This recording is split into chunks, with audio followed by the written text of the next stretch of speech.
بالله السميع العليم من الشيطان الرجيم. بسم الله الرحمن الرحيم. السلام عليكم ورحمة الله وبركاته. الحمد لله الذي أنزل على عبده الكتاب ولم يجعل له عوجا قيما. أشهد أن لا إله إلا الله وحده لا شريك له، وأشهد أن سيدنا محمدا عبده ورسوله. اللهم صل وسلم على هذا النبي الكريم سيدنا محمد وعلى آله وأصحابه ومن تبعهم بإحسان إلى يوم الدين. قال الله تعالى في القرآن العظيم: شهر رمضان الذي أنزل فيه القرآن هدى للناس وبينات من الهدى والفرقان. وقال الله تعالى أيضا: بسم الله الرحمن الرحيم. إذا جاء نصر الله والفتح ورأيت الناس يدخلون في دين الله أفواجا فسبح بحمد ربك واستغفر إنه كان توابا. Sadaqallahul Azim. Yang dimuliakan Tuan Imam, seluruh barisan saf kepimpinan jawatan kuasa, Tuan Imam, Tuan Haji, hadirin hadirat muslimin muslimat ini rahmati oleh Allah. Pertama-tamanya kita rafakkan syukur kepada Allah Subhanahu wa taala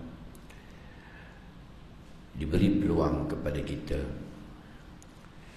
dan kita menggunakan peluang yang ada dengan hari-hari berbaki pada bulan yang penuh dengan pengampunan ini, bulan yang disebut sebagai Futihat Abwabus Sama', dibuka pintu-pintu langit, bulan yang disebut juga sebagai pahala melimpah ruah,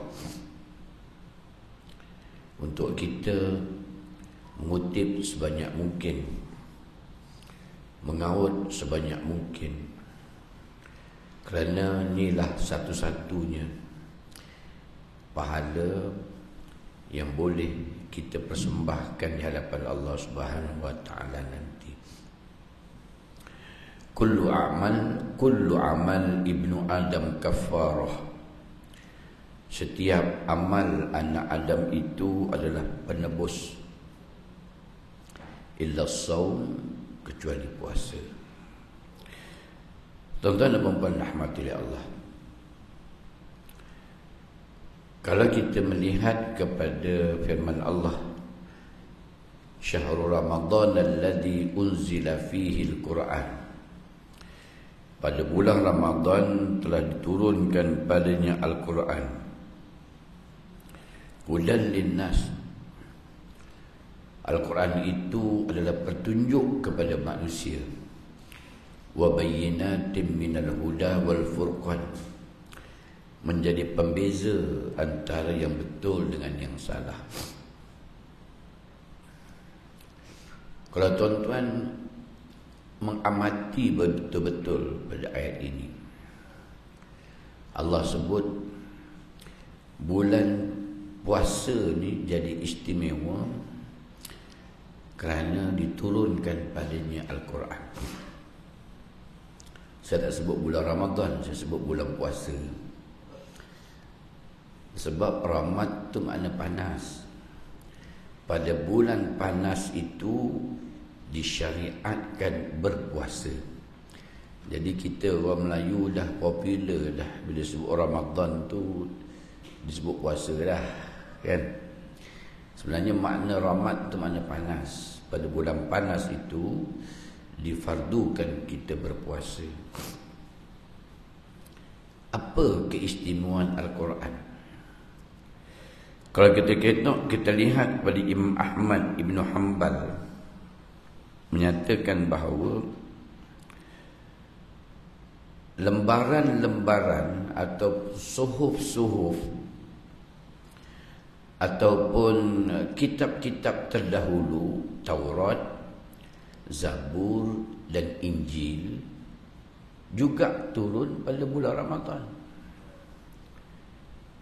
Jadi di mana istimewanya Al-Quran itu sehingga disebut Syahrul Ramadan alladzi unzila fihi Al-Quran. Kalau kita lihat di sini, lembaran Nabi Allah Ibrahim diturunkan pada permulaan malam Ramadan. Kitab Taurat diturunkan pada 6 Ramadan. Kitab Injil diturunkan pada 13 Ramadan. Dan Al-Quran diturunkan pada malam Al-Qadar. Berdasarkan pada firman Allah yang Imam baca tadi, inna anzalnahu fi lailatul qadar. Al-Quran diturunkan pada malam Al-Qadar.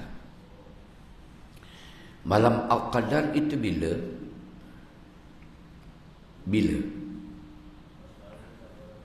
Dalam bulan Ramadan. Bila berlakunya malam Al-Qadar itu? 10 terakhir Ramadan. Jadi tuan-tuan tahu tak bulan Ramadan ni, bulan hari-hari ganjil tu bila? Tuan tahu kan? Tak tahu tuan. Sebab kalau ikut kiraan Imam Ahmad bin Hanbal, dia kata malam ganjil mengikut kepada bilangan hari berpuasa. Kalau berpuasa itu bulan itu genap, maka malam ganjil tadi jatuh 21, 23, 25, 27. Kalaulah puasa bulan ni ganjil 29, kan?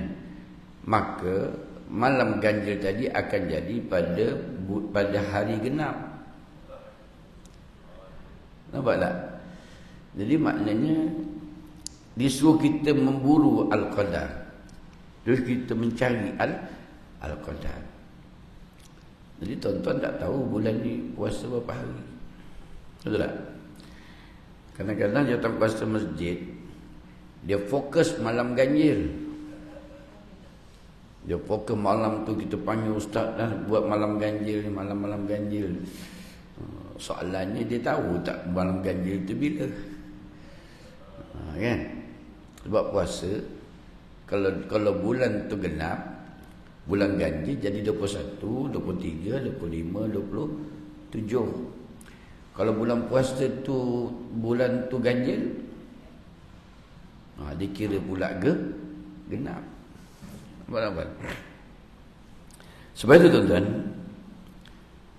istimewanya Al-Quran itu berbanding kepada Taurat, Zabur dan Injil, walaupun turun pada bulan Ramadan, tetapi Al-Quran diturunkan, tuan-tuan, Allah pilih sebaik-baik malam, sebaik-baik bulan.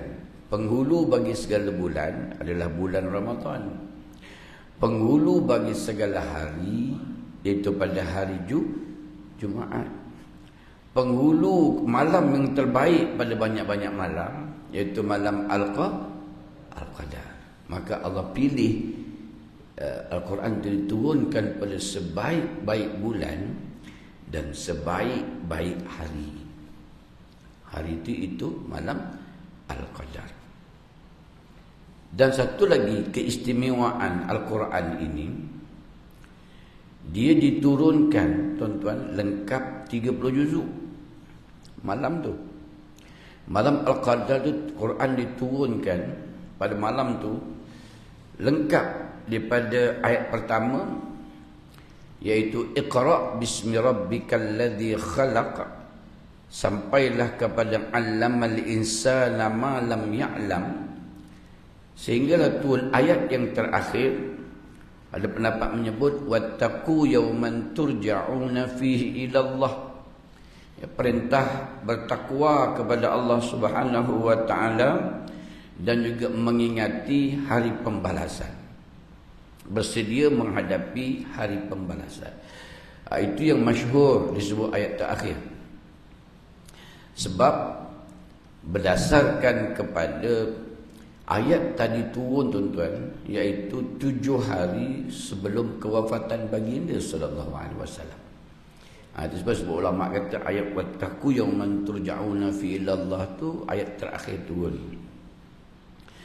Tuan tengok kita kena tengok bila kita bicara ni, kita kena sandarkan dengan dalil. Nabi dia uzur, dia sakit pada akhir bulan Safar. Saifur Rahman Mubarak Furi menyebut dalam kitab Ar-Rakhiqul Makhtum, Nabi gering pada akhir bulan Safar. Bila? Wallahu a'lam. Sama ada 28 ke 29 ke, tapi disebut akhir bulan Safar. Dan baginda Nabi sallallahu alaihi wasallam dia wafat pada hari kelahiran dia. Berdasarkan hadis daripada Aisyah radhiyallahu taala anha, ketika Nabi melaksanakan solat terakhir dia, itu solat sunat duha. Waktu tu dia jatuh di atas pangku Sayyidatina Aisyah radhiyallahu taala anha. Waktu tu dia berkata, "Ya Aisyah, hari ni hari apa?" Dia tanya, "Hari ni hari apa?" Aisyah kata, "Ya Rasulullah, hari ini hari engkau dilahirkan." Kalau kita menilai dengan hadis, iaitu baginda Nabi sallallahu alaihi wasallam dia akan berpuasa pada hari kelahiran dia, malah jatuhnya pada hari Isnin. Itu hadis menyebut. Lalu berlakulah perkiraan di kalangan ulama-ulama falak. Dia menilai sebab pada malam hari kelahiran Nabi itu berlakunya gerhana. Jadi dengan penilaian orang-orang daripada falak, dia dapati dia jatuh pada 12 Rabiul Awal. Dan kalimah terakhir Nabi iaitu Ar-Rafiqul A'la. Maksud dia pandang ke langit, maksud dia nak disebut Ar-Rafiqul A'la. Dia nak bertemu dengan Allah Subhanahu wa ta'ala. Itu nas, dalil. Tapi cerita yang kita dengar lain pula. Betul kan? Kita dengar, yang kita dengar sejak kecil, sejak saya kecil tuan-tuan. Dia kata ayat terakhir Nabi, Al-yawma akmaltu lakum, pada hari ini sempurnanya agama, Suratul Maidah. Mengapa para ulama menolak itu sebagai ayat terakhir? Sebab ayat itu turun ketika baginda Nabi sedang berkhutbah hari Arafah. Arafah bila kan? Haji bulan apa? Zulhijjah. Hari khutbah Arafah bila? 9 Zulhijjah. Nampak? Contoh Zulhijjah, Muharram, Safar, Rabiul Awal. Mana ada 4 bulan, 3 bulan lebih lagi. Sebab itu ulama-ulama falak menolak perempuan Al-yawma akmaltu lakum ayat yang terakhir. Tapi popular. Saya kecil dengar cerita ni kan. So ustaz duk ceramah tu kan, dia kata ayat terakhir Al-yawma akmaltu lakum, maka pada hari sempurnanya agama. Kita tengok, kita nilai pada tarikh bulan Zulhijjah. Nabi wafat bulan Rabiul Awal. Tetapi tuan-tuan, kita boleh bersisih pendapat kalau bab hari, bab nombor, kalau dia tidak ada kaitan tentang ibadah. kita boleh berselisih pendapat. Apa dia beban hari ataupun nombor yang dikaitkan dengan ibadah, yang ada ritual dia, ada syarat sah dia, ada syarat batal dia. Apa dia? Yang ni tak boleh khilaf. Apa dia? Nombor yang kaitkan dengan ibadah. Apa dia? Kita ambil hari dulu. Hari Jumaat. Yang ni tak boleh khilaf. Kena solat Jumaat je. Tak boleh solat Jumaat hari Rabu. Tak boleh. Dia panggil qat'i. Yang tu jelas. Hari yang dikaitkan dengan nombor lagi. Puasa bermula bila umpam? 1 nombor. Yang tu tak boleh khilaf. Puasa kena bulan Ramadan. Tak boleh puasa wajib buat bulan Rabiul Awal. Tak boleh. Dia mesti juga dengan bulan Ramadan. Nombor lagi. Hari raya. Raya puasa bila? 1 Syawal. Lembat. 1 Syawal dia tak boleh 2 Syawal. Dia mesti 1 Syawal. Lagi. Hari raya haji bila? Yaumun Nahar, pada 10 Zulhijjah. Yang tu tak boleh khilaf. Tak boleh tak? Lagi. Wukuf di Arafah bila? 9 Zulhijjah. Tak boleh wukuf pergi 7. Tak boleh. Nombor yang tidak ada khilaf. Nah, tuan. Lagi. Melontar bila melontar? Melontar bila? Hari Tasyrik 11, 12 dan 13. Yang tu tak boleh khilaf. Tetapi kalau nombor yang tidak ada kaitan dengan ibadah, kita boleh berselisih pendapat. Contohnya berkenaan dengan ayat terakhir, boleh membuat. Berkenaan dengan nombor yang tidak ada kaitan langsung tentang ibadah. Nabi lahir 12 Rabiul Awal, ada kata 9, ada kata 8. Yang tu boleh. Sebab hari meninggal tak ada kaitan langsung tentang ibadah. Ada tak syarat sah Nabi wafat? Ada. Syarat wajib berukun ada? Tak ada. Kita boleh berselisih pendapat kat situ. Sama juga Isra Mi'raj. Sama juga yang tak kaitkan dengan nombor kan. Yang nombor lagi 5 nisfu Sya'ban. Yang tu konsisten Nabi sebut. Malam yang mustajab doa, iaitu malam nisfu Sya'ban. Doa akan terangkat kecuali 2 orang. Orang yang musyahid dan orang yang mensyirikkan Allah. Yang tu jelas ada disebut oleh baginda Nabi SAW. Sebab tu tuan-tuan, saya nak sebut di sini berkaitan dengan khilaf ayat terakhir tu tak ada masalah. Ada pendapat yang mengatakan ayat terakhir turun adalah ya ayyuhalladzina amanu la ta'kulur riba adha'afan mudha'afah. Mana berkaitan dengan pengharaman riba. Ada pandangan ulama yang lain ayat terakhir ialah ayat hutang. Ya ayyuhalladzina amanu iza tadayantum bidainin ila ajalin musamman faktubuh. Yang tu khilaf. Tapi hukum riba itu kekal. Cerita ayat pertama, ayat terakhir itu khilaf. Baik. Saya nak sebutnya tadi apa dia? Al-Quran tu istimewa sebab dia turun di sebaik-baik hari, sebaik-baik bulan. Dan Al-Quran itu turun lengkap 30 juzuk pada malam tersebut. Bila?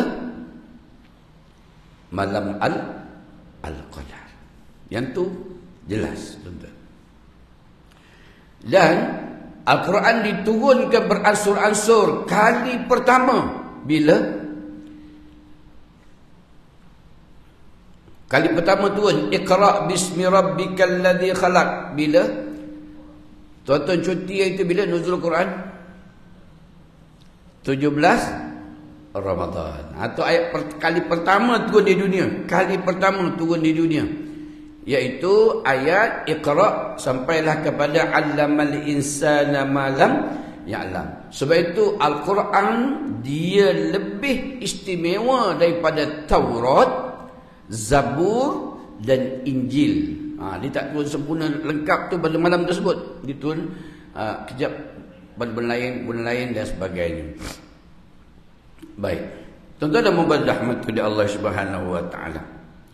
Sebab itu tuan-tuan, istimewanya pada bulan ini yang dinyatakan lagi oleh baginda Nabi sallallahu alaihi wasallam, kalau tuan-tuan amati betul-betul bahawa peristiwa Fathul Makkah dia berlaku pada bulan Ramadan, pembukaan kota Mekah. Tuan tengok bulan Ramadan. Baik, perang Badar Kubra bila kan? Bulan Ramadan. Kemudian peperangan Uhud berlaku bila?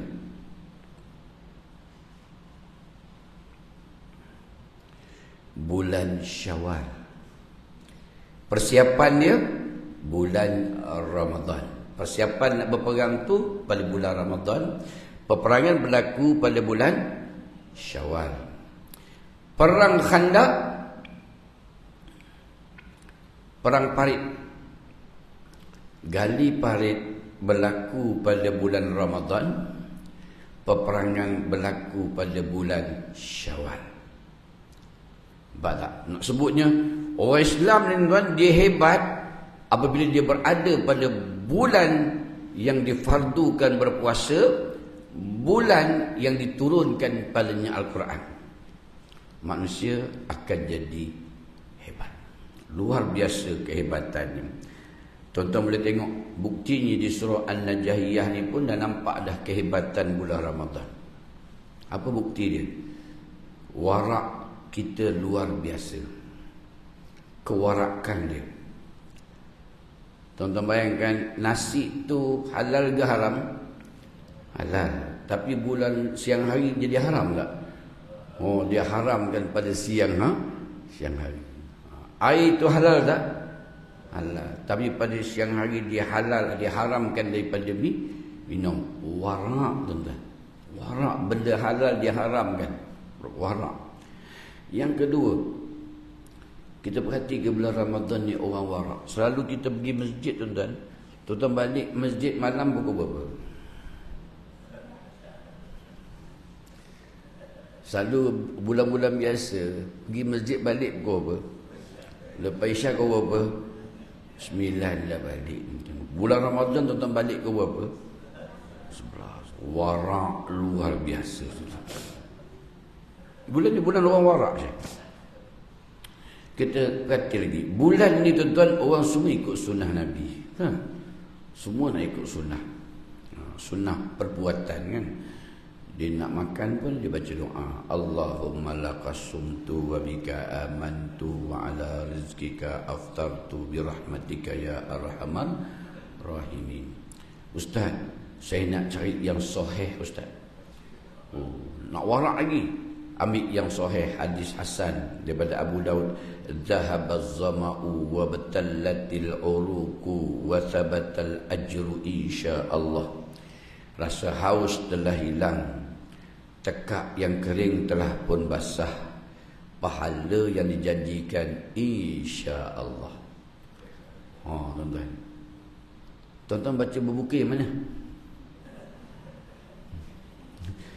Tuan-tuan berbuka puasa baca yang mana? Allah laqasum tu lagi. Allah upgrade. Zahabaz zama'u wa batallatil uruku wa thabatal ajru insya Allah. Tu hadis tu sahih. Allahumma laqasumtu. Hadis tu dhaif. Walaupun dia dhaif, kita boleh beramal. Sebab apa boleh beramal? Sebab dia tidak, selagi doa itu baik, bacalah. Tak ada masalah. Selagi dia baik.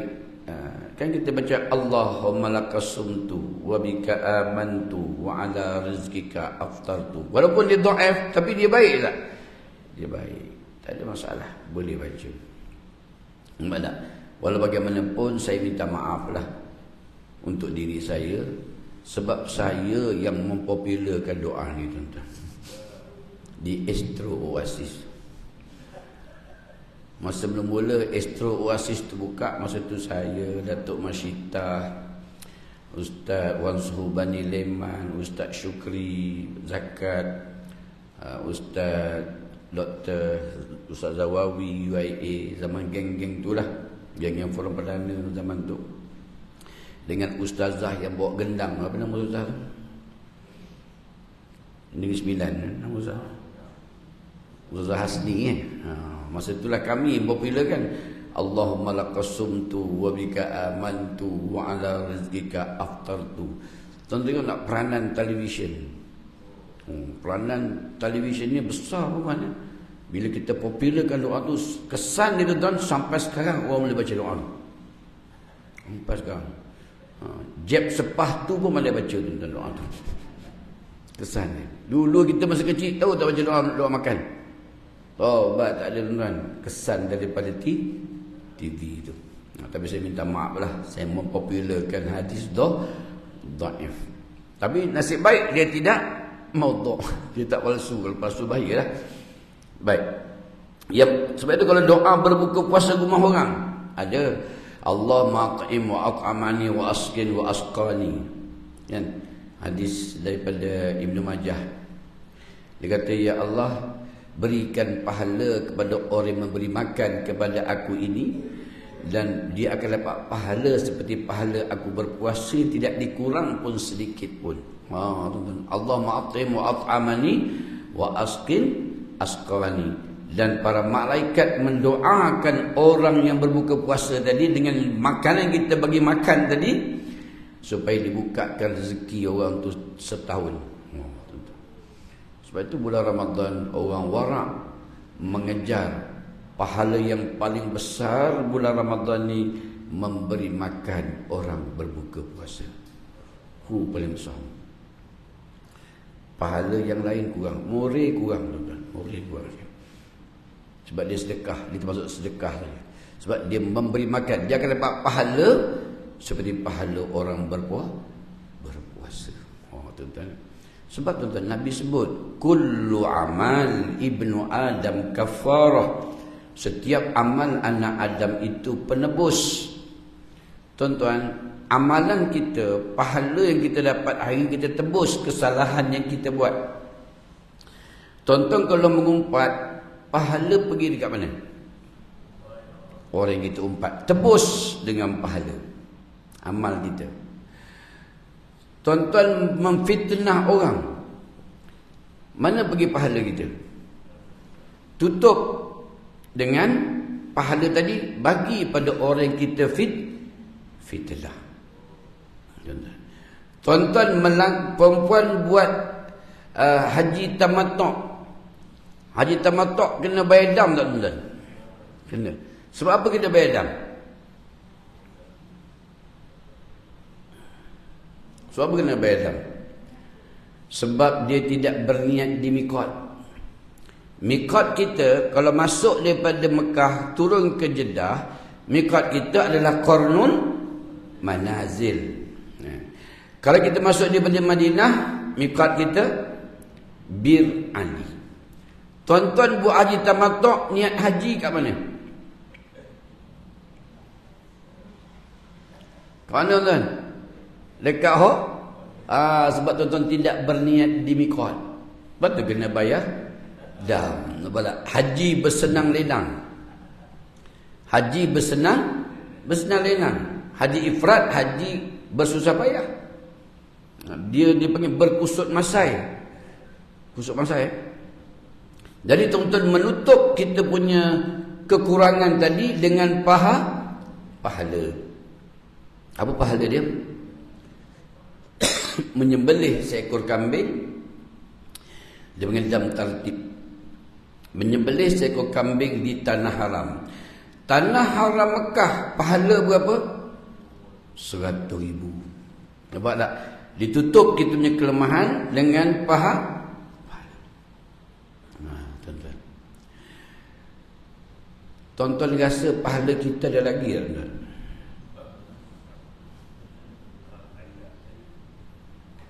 Sepanjang 11 bulan ni ada tak tuan-tuan mengumpat?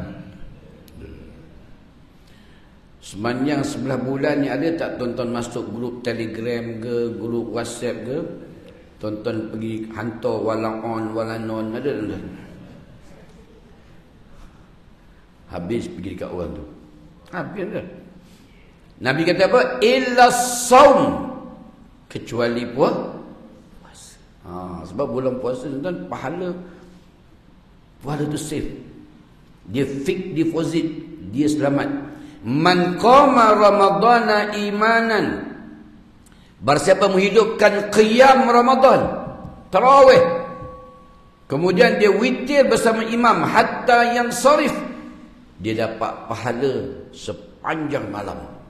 Kau tuan-tuan lagi, man qama lailatul qadar, barsiapa menghidupkan pada malam Al-Qadar. Tuan-tuan, makna bulan ni bulan orang mencari pahala. Pahala tu safe, selamat. Itu yang Nabi kata, Allahumma ahillahu alaina bil yumni wal iman والسلامة والإسلام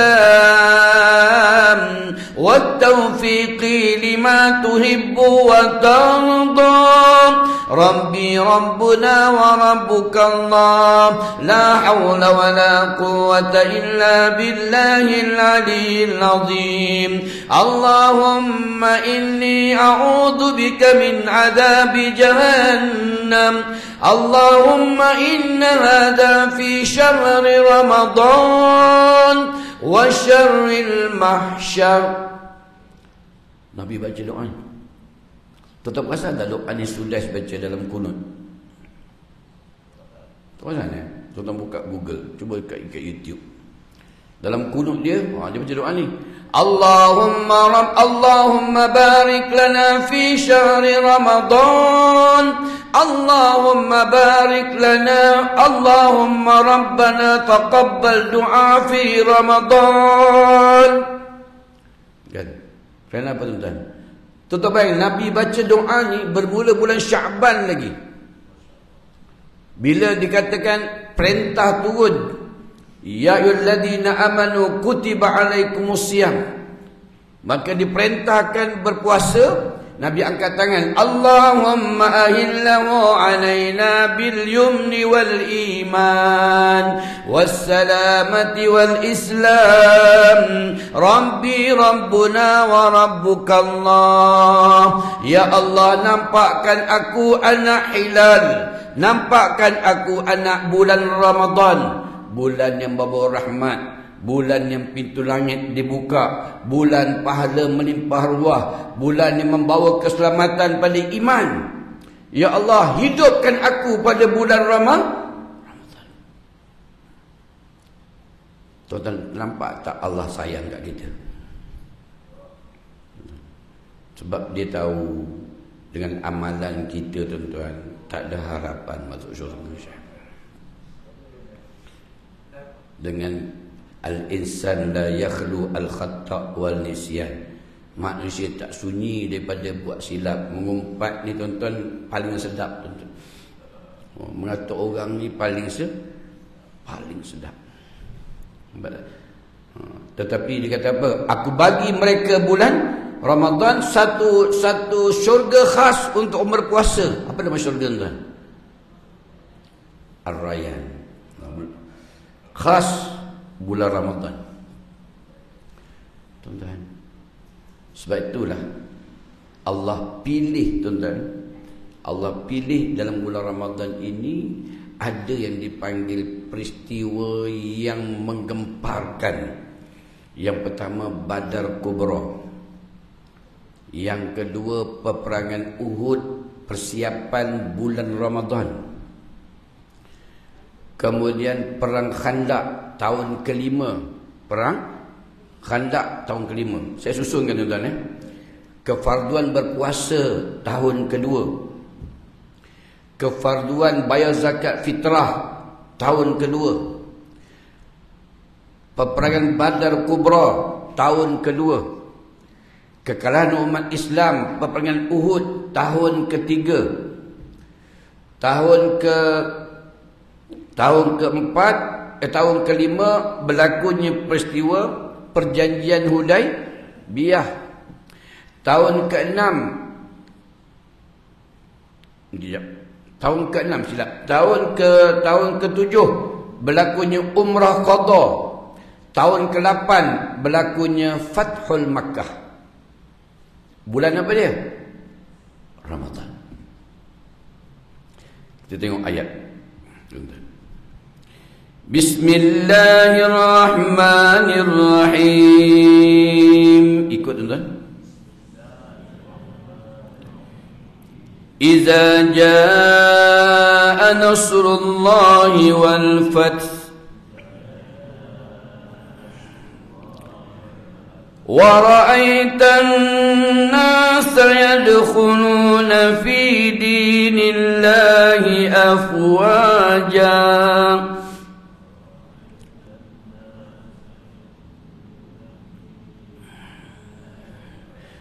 fasabbih bihamdi rabbika wastaghfir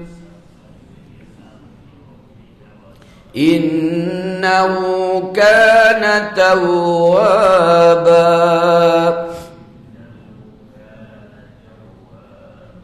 Itu lagu Kurdi. Kita ambil lagu Bayati, tuan. Lagu Bayati pula.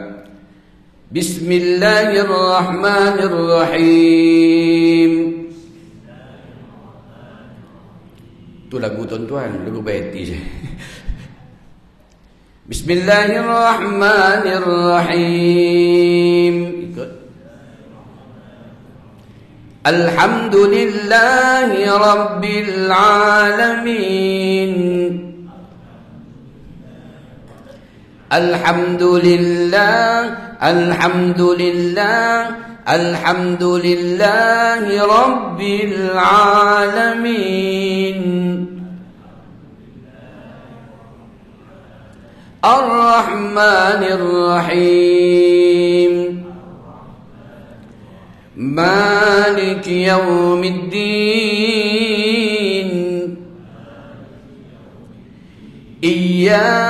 Iyyaka na'budu wa iyyaka nasta'in.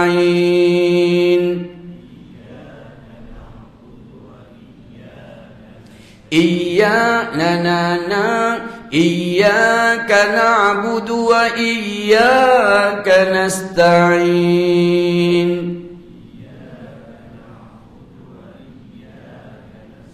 Ihdinas siratal mustaqim.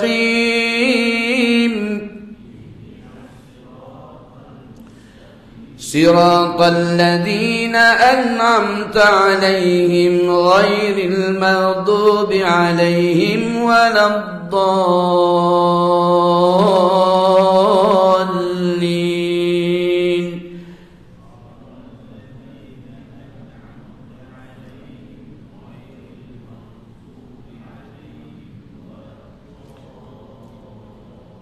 Bismillahirrahmanirrahim.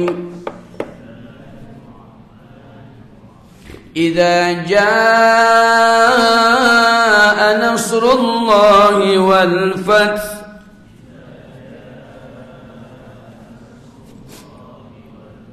wa ra'aitan nasa yadkhuluna fi dinillahi afwaja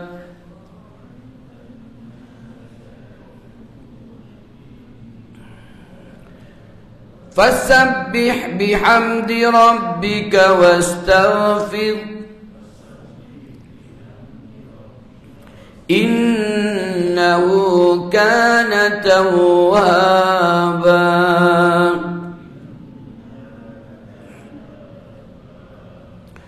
Tahun yang ke-6 berlakunya peristiwa perjanjian Hudaibiyah. Tahun ke-7 berlakunya peristiwa umrah qada. Tahun ke-8 berlakunya penaklukan kota Mekah.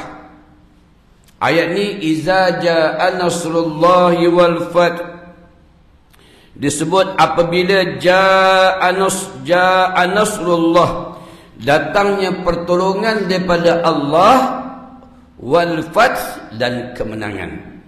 Dia menceritakan, dan apabila datangnya pertolongan Allah yang telah membawa kepada kemenangan. Wa ra'aitan nasa yadkhuluna fi dinillahi afwaja. Dan kamu melihat manusia akan masuk Islam secara berramai-ramai. Fasabbih, bertasbihlah. Bihamdi Rabb, dengan memuji Allah. Wastaghfir, dan beristighfarlah. Innahu kana tawwaba, sesungguhnya Allah itu maha penerima taubat. Diceritakan tuan-tuan, Nabi mulakan masuk ke Mekah iaitu pada tahun ke-6 Perjanjian Hudaibiyah. Perjanjian Hudaibiyah, walaupun perjanjian tadi berat sebelah, Nabi kata tak apalah, yang pentingnya ini permulaan untuk aku merampas mula Mekah. Kemudian Nabi tak boleh masuk ke Mekah. Musyrikin kata Sayyidina Osman tak dibunuh, ditangkap saja. Maka Nabi kata, kita tak selamat masuk ke Mekah sebab kita dalam ihram. Dalam ihram terikat larangan ihram. Nanti kalau dia serang, macam mana kita pakai ihram? Jadi Nabi kata, jomlah kita balik ke Madinah. Sahabat kata, ya Rasulullah, nak balik macam mana dalam ihram? Takkan nak balik Mekah balik Madinah pakai ihram sepanjang hari? Takkan balik Madinah tak pakai minyak wangi terus? Takkan balik Madinah tak ada bersama dengan isteri, terikat larangan ihram tu? Lalu berlakunya bai'atul ridwan. Nabi pun menyembelih seekor kambing. Bila darah kambing tu jatuh, Nabi potong rambut dia. Itu dipanggil dengan nama tahlul ihsar. Dia membebaskan segala larangan ihram. Kemudian tahun ke-7 Nabi masuk semula untuk mengqadha balik umrah yang dia tak boleh buat dulu tahun ke-7. Ketika dia masuk ke Mekah, waktu tu satu kelompok pakai baju perang, satu kelompok lagi pakai ihram. Tapi yang pakai baju perang tadi tetap dalam ihram. Macam mana tuan? Fiqh kata wajib menjaga nyawa. Macam kes kita punya staf Pasarana. Tahu staf Pasarana? Pasarana, bas Pasarana tu. Pasarana diamanahkan untuk bawa komuter Arafah, Muzdalifah dan Mina. Diamanahkan untuk bawa train. Dan mereka bertugas, mereka tak dibenarkan pakai ihram. Majoriti budak-budak tu buat haji tak? Buat. Pakai ihram tak? Tak pakai. Sebab dia termasuk wajib haji. Dia bukan rukun. Pakai ihram ni wajib. Kalau sengaja berdosa, tak sengaja tak dosa, tapi tetap kena bayar. Sebab tu budak Pasarana kata, macam mana ustaz saya ni? Saya kata, kamu pakai ihram dulu, niat ihram, lepas tu buka ihram, pakai baju biasa. Kena bayar dam tak? Kena bayar dam lah. Sebab mereka tak dibenarkan memakai Itu kes yang berlaku dalam umrah qadha. Satu kelompok pakai baju perang, satu kelompok lagi pakai ihram. Adab masuk Mekah kena berihram. Jadi tuan-tuan, lalu Nabi pun masuk, dia nak tawaf, dia tengok dekat atas bukit, orang musyrikin sedang perhatikan dia. Semua mengatakan, bilakah masa ruang untuk kita menyerang Muhammad? Satu kelompok jaga Nabi yang pakai baju perang. Jadi Nabi kata, ittiba'ur rasul, ikut aku. Nabi pun ambil kain ihram dia lemparkan sebelah kiri dia, nampakkan bahu sebelah kanan. Itu dia panggil ittiba'. Nabi kata, ittiba'ur rasul, ikut aku. Sahabat Nabi tanya, ya Rasulullah, mengapa kalian nampakkan bahu sebelah kanan? Nabi kata, kita tunjukkan body kita, tunjukkan muscle kita pada musyrikin dekat atas bukit sana. Mengapa kena tunjuk? Kata mereka. Nabi kata ini strategi supaya menggerunkan mereka. Sebab majoriti orang-orang Mekah sangat mengetahui orang-orang Madinah ni orang berpenyakit. Sebab Madinah sebelum tu adalah bandar wabak. Kalau kita dekat Malaysia ni, mana tempat wabak tu? Orang tak nak pergi. Kat mana? Dulu. Sekarang okey dah dulu. Yang tempat kusta kat mana? Dulu orang tak nak duduk Sungai Buloh tu. Dulu kan. Kusta. Madinah tempat wabak. Sebab tu Nabi berhijrah tuan-tuan ke Madinah. Abu Bakar sakit tau. Abu Bakar demam, Bilal dia demam. Tu Nabi angkat tangan tu, Allahumma habibi ilainal Madinah ka hubbina Makkah au asyadda wa sahiha wa barik lana fi sa'iha wa mudiha.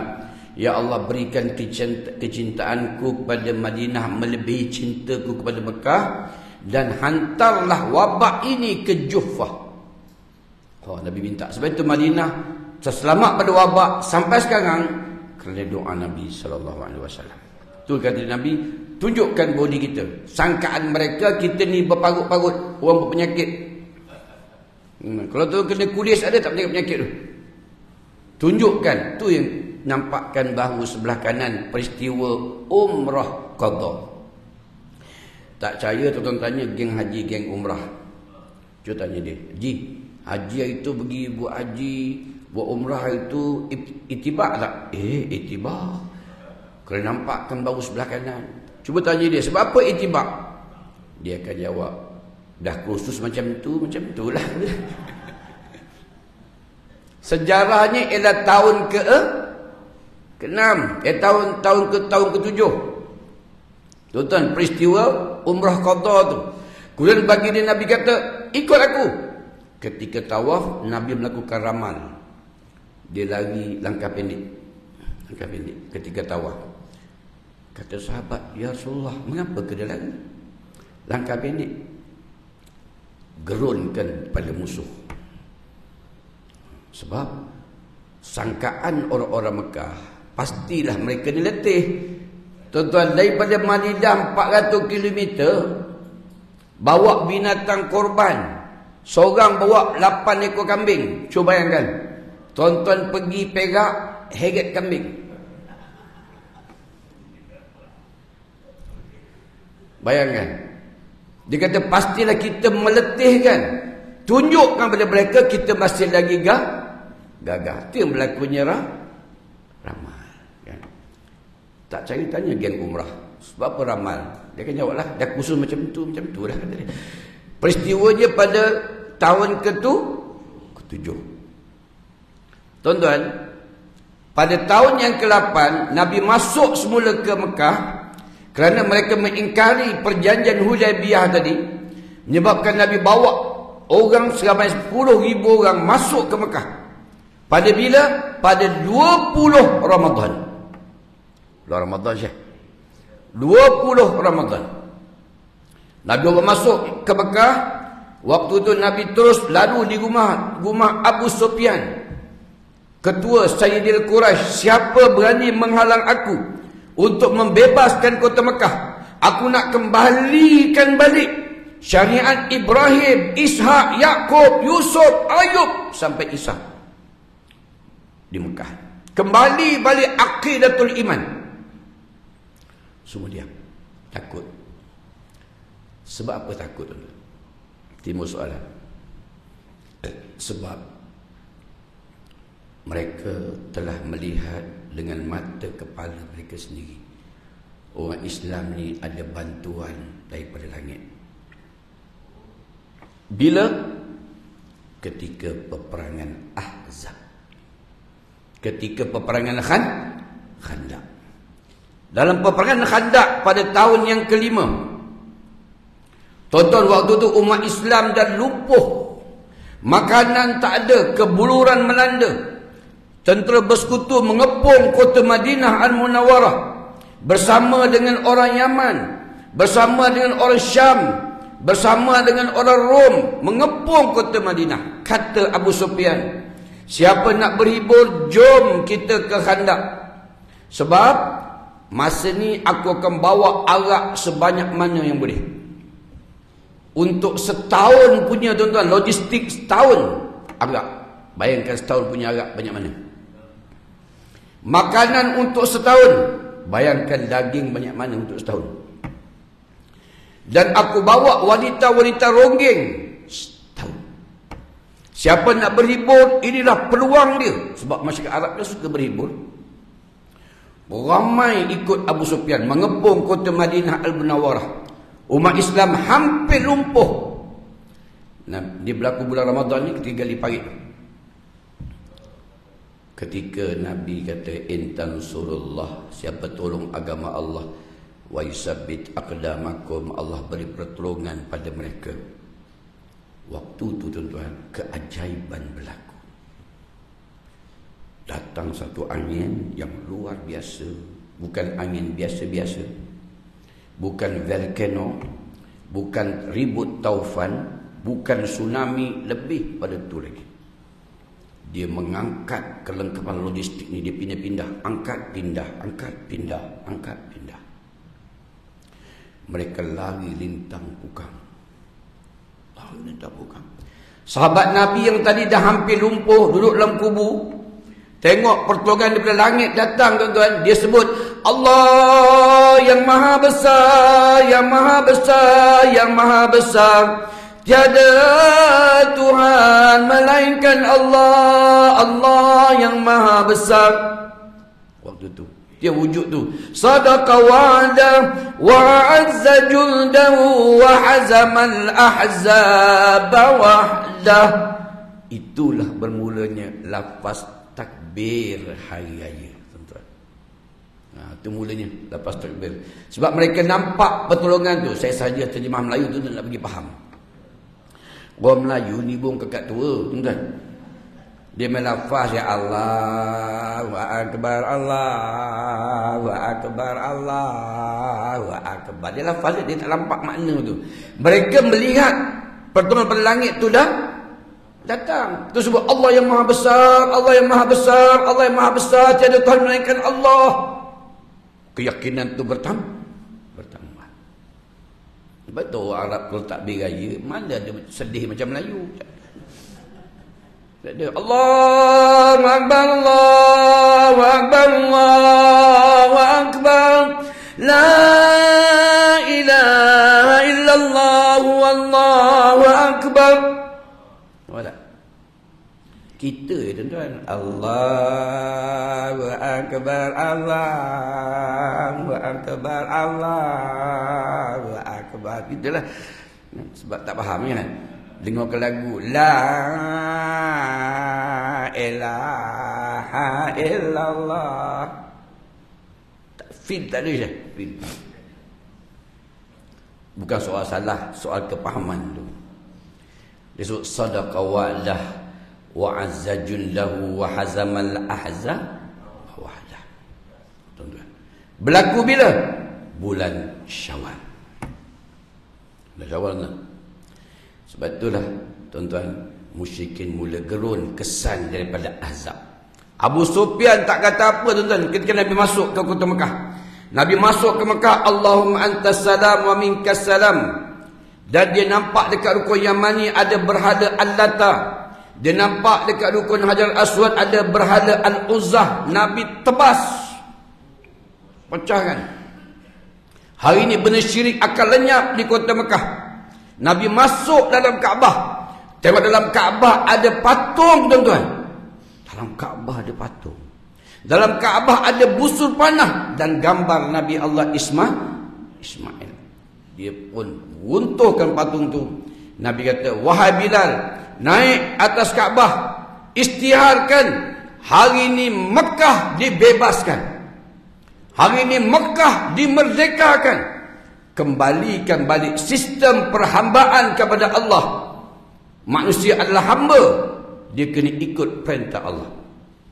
Dan istiharkan hari ini kita kembalikan balik syahadah, ajak orang masuk Islam. kembangkan, sebarkan kehebatan Allah Subhanahu wa taala. Bilal naik atas Kaabah, Allahu akbar, Allahu akbar. Allah yang maha besar, Allah yang maha besar. Tiada Tuhan melainkan Allah. Tauhid. Dan aku naik saksi bahawa Nabi Muhammad itu pesuruh Allah. Mari mengerjakan salat, mari menuju kejayaan. Saya nak tuan-tuan nampak makna, sebab tu saya baca terjemahan. Kita ni tuan melafaz dia Allahu akbar, Allah. Dia lafaz dengan kepahaman dan bila dilafazkan kalimah itu, seluruh Mekah kata, hari ini Mekah telah dibebaskan, dimerdekakan. Sebab itu pada 20 Ramadan disebut sebagai hari kemerdekaan Mekah ataupun Fathul Makkah. Sebab itu peristiwa ni tuan-tuan diambil semula ketika berlakunya kemerdekaan di Malaysia. Ketika mana Tengku Abdul Rahman mengucapkan merdeka di Stadium Merdeka, maka seorang yang bernama Tan Sri Allahyarham Tan Sri Datuk Hasan Azhari melaungkan azan di hari kemerdekaan. Diambil peristiwa Fathul Makkah. Sebab itu diucap ketika Datuk Azhari kata apa? Asyhadu an la ilaha illallah. Maka terwujud dalam perlembagaan Malaysia, Islam adalah agama persekutuan. Nampak tak? Sejarah. Berlaku bila? 20 Ramadan. Wa ra'aitan nasa yadkhuluna fi dinillahi afwaja. Orang masuk Islam secara beramai-ramai. Tuan-tuan, naluri manusia ada rasa sedih, ada rasa gembira. Nabi pun manusia macam kita. Dia juga demam, dia juga sakit, dia juga pernah pening kepala, dia juga pernah batuk, dia pun sersema macam kita. Tapi Allah kata, laqad kana lakum fi rasulillahi uswatun hasanah. Suri tauladan itu ialah Nabi Muhammad sallallahu alaihi wasallam. Ketika Nabi menerima orang masuk Islam secara beramai-ramai, ra'aitan nasa yadkhuluna fi dinillah, fi dinillah. Tiba-tiba Nabi didatangi orang yang menyebabkan Nabi pernah menangis begitu lama, tuan-tuan. Nabi pernah menangis. Orang sanggup membelah dada Sayyidina Hamzah, memotong hidung Abdullah bin Jahsy, potong telinga para sahabat dalam peperangan Uhud. Orang yang pernah memamah hati Sayyidina Hamzah, siapa dia? Hindun. Tiba-tiba datangnya Al-Wahsy yang menombak Sayyidina Hamzah. Nabi tak boleh tengok muka dua orang dia.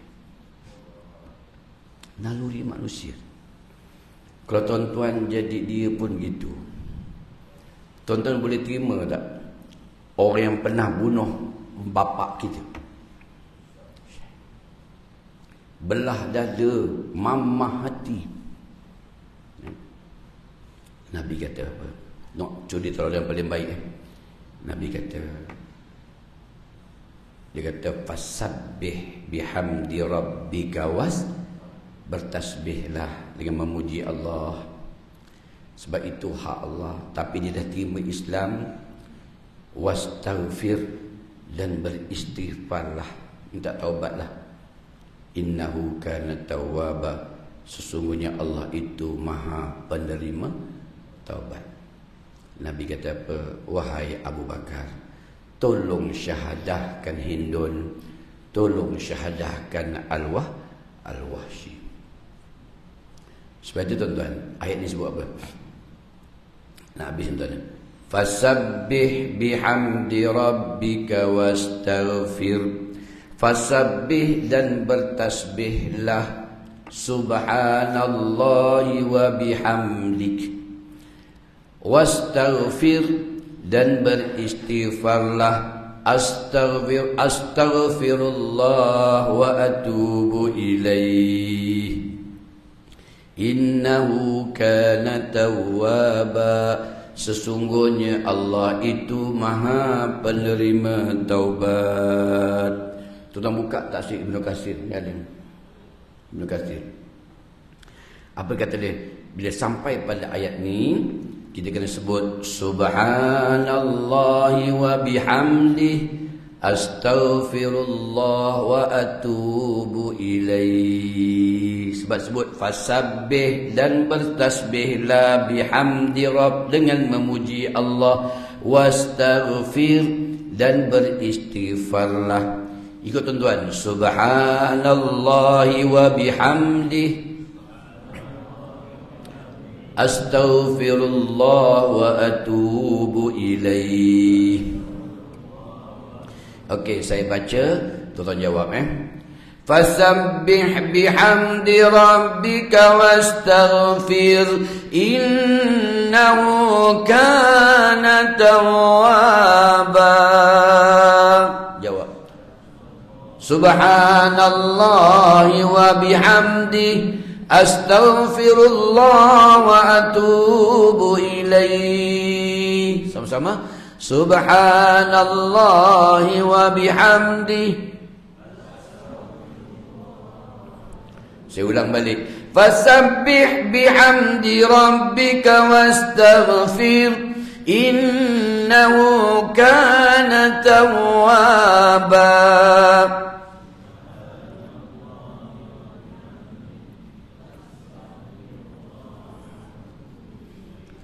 Saya nak pesan pada geng-geng tadarus. Dah habis dah? Dah khatam belum? Besok masa khatam, sampai ayat ini jangan lupa jawab. Ni awal lama kita tuan. Fasabbih bihamdi rabbika wastaghfir, innahu kana tawwaba. La ilaha illallah wallahu akbar. Betul kan? Tahun ni kita upgrade. Fasabbih bihamdi rabbika wastaghfir, innahu kana tawwaba. Subhanallahi wa bihamdihi, astaghfirullah wa atubu ilaih. Barulah la ilaha illallah wallahu akbar. Saya nak ceritanya tuan-tuan bahawa peristiwa Fathul Makkah berlaku pada bulan Ramadan, hari kemerdekaan Mekah. Tuan-tuan ingat hari 31 Ogos, tuan-tuan sambut dengan rasa gemilang dan bangga. Kita kena sambut Fathul Makkah. Tuan-tuan, Fathul Makkah, pembukaan kota Mekah, bermakna telah kembalinya semula syariat yang selama ini telah diporak-porandakan kembali semula ke Mekah. Itu dipanggil Fathul Makkah yang berlaku pada 20 Ramadan. Baik tuan-tuan dan perempuan yang dirahmati oleh Allah Subhanahu wa taala, conclusion perbahasan kita ni ada dua saja tuan. Yang pertamanya ialah kehebatan Al-Quran itu yang turun pada sebaik-baik bulan dan sebaik-baik malam, berbanding pada Taurat, Zabur dan Injil. Yang kedua, dikaitkan dengan peristiwa Fathul Makkah yang berlaku pada bulan Ramadan, di mana bermula Fathul Makkah rentetannya daripada perjanjian Hudaibiyah tahun ke-6, kemudian umrah qada pada tahun ke-7, dan pada tahun ke-8 berlakunya Fathul Makkah yang berlaku pada 20 Ramadan. Wallahu alam. Ya.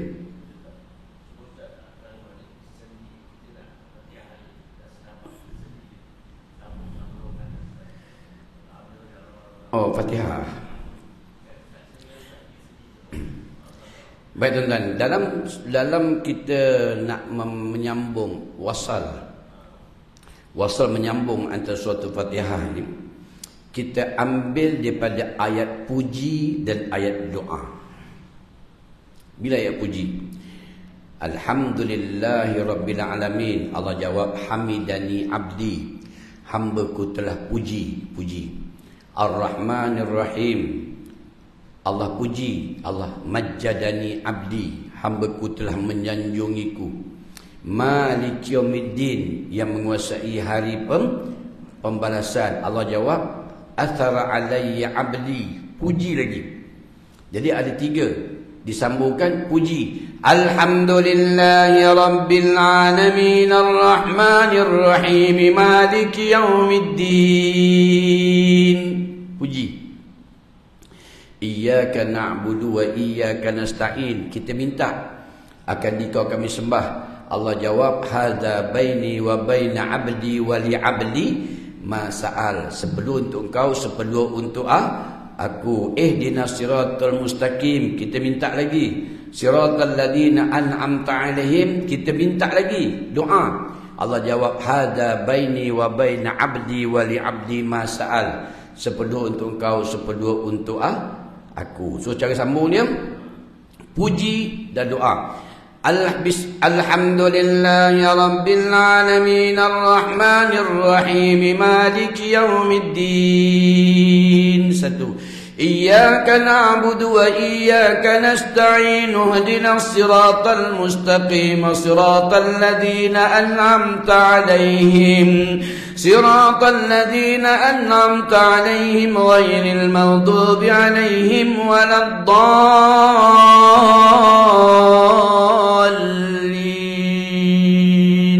Kita ambil 3. Sebab ayat Quran ni tuan, minimanya adalah 3. Kita kata Bismillahirrahmanirrahim. 1. Alhamdulillahi Rabbil Alamin Ar-Rahmanir Rahim Maliki Yaumiddin. 2.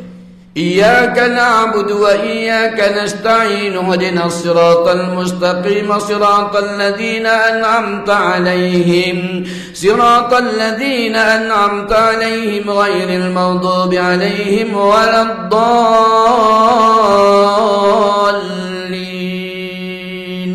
Itu lebih baiklah. Tapi kalau tuan tak boleh, berhentilah setiap satu. Kalau tak boleh lah kan. Kita nak faham. Yang pertama dia puji, yang kedua dia minta. Jadi beza puji dan minta. Baik tuan-tuan dan puan, rahmatullahi Allah. Cuma nak betulkan suatu Fatihah ni, kalau boleh elakkan berhenti pada alaihim. Elakkanlah. Bukan tak boleh, elakkan. Kalau boleh elak, kita elak. Kecuali nafas tak ada, ambil balik lah. Sebab wal kufi ma'a makin yu'ad basmalah siwahuma awwal alim uddalah. Ulama al-adat berkata Fatihah ada 7 ayat. Siwahuma awwal alaihim. Kalau dia baca basmalah, dia tak berhenti alaihim. Kalau dia tak baca basmalah, dia berhenti alaihim. Itu beza dia. Sebab tu 7. Sudais sana mazhab Hambali, dia berpegang pada hadis yang banyak kali Nabi tidak menjaharkan basmalah. Sebab itu dia berhenti pada alaihim. Nampak tak sudah? Bismillahirrahmanirrahim. Alhamdulillahi Rabbil Alamin Ar-Rahmanir Rahim Maliki Yaumiddin. Iyyaka na'budu wa iyyaka nasta'in. Ihdinas siratal mustaqim, siratal ladzina an'amta 'alaihim. Nampak 6. Ghairil maghdubi 'alaihim waladdallin. 7. So kita berpegang pada hadis yang Nabi pernah baca basmalah, dan kita ambil 7 juga. Yang pertama, ayat pertama, Bismillahirrahmanirrahim. Alhamdulillahi Rabbil Alamin Ar-Rahmanir Rahim Maliki Yaumiddin. Iyyaka na'budu wa iyyaka nasta'in. Ihdinas siratal mustaqim. 6. Siratal ladzina an'amta 'alaihim ghairil maghdubi 'alaihim waladdallin.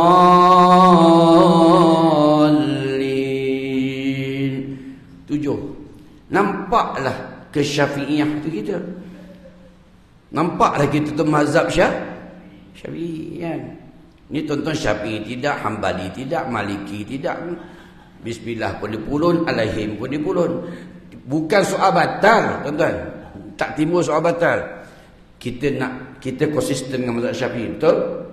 So kita pegang basmalah sebagai satu ayat. Wallahu a'lam. InsyaAllah kita jumpa lagi. Dan insyaAllah saya akan pergi balik umrah pada lagi 2 hari nak raya. Pergi lagi. Kali ini saya pergi dengan Brunei pula, tuan-tuan. Pergi dengan Brunei pula Sebab Brunei minta saya buat seminar kat sana. Buat seminar ayat Makkiyah, ayat Madaniyah. Saya kata kalau dah buat seminar, kena cari hotel yang ada bilik seminar. Kat mana? Hotel Double Tree. Double Tree itu dekat belakang Dar Tauhid. Itulah satu hotel yang ada bilik seminar. Hotel lain mana ada bilik seminar, tuan? Hotel Mekah ni yang ada bilik dia orang makan lobby 3 je. Tak, leke-leke di Palma ada bilik seminar, tuan. Mekah mana ada kan. Tapi hotel di bilik seminar, hotel Double Tree. Sebab tu saya kata dengan Brunei, kalau nak kena cari bilik yang ada bilik seminar lah. Brunei. Pergi dengan Brunei lah umbah nak. Brunei pakai dolar. InsyaAllah jumpa lagi. Assalamualaikum warahmatullahi wabarakatuh. Bismillahirrahmanirrahim. Alhamdulillahil alamin wassalatu wassalamu ala sayyidina Muhammad wa ala alihi washabbihi ajmain. Allahumma arhamna bil Qur'an waj'alhu lana imaman wa nuran wa hudan wa rahmah. Allahumma dzakkirna minhu ma nusina wa 'allimna minhu ma jahilna warzuqna tilawatahu ana al-lail wa atrafan nahar waj'alhu lana hujjatan ya rabbal alamin walhamdulillahi alamin. Taqabbalallahu minna wa minkum.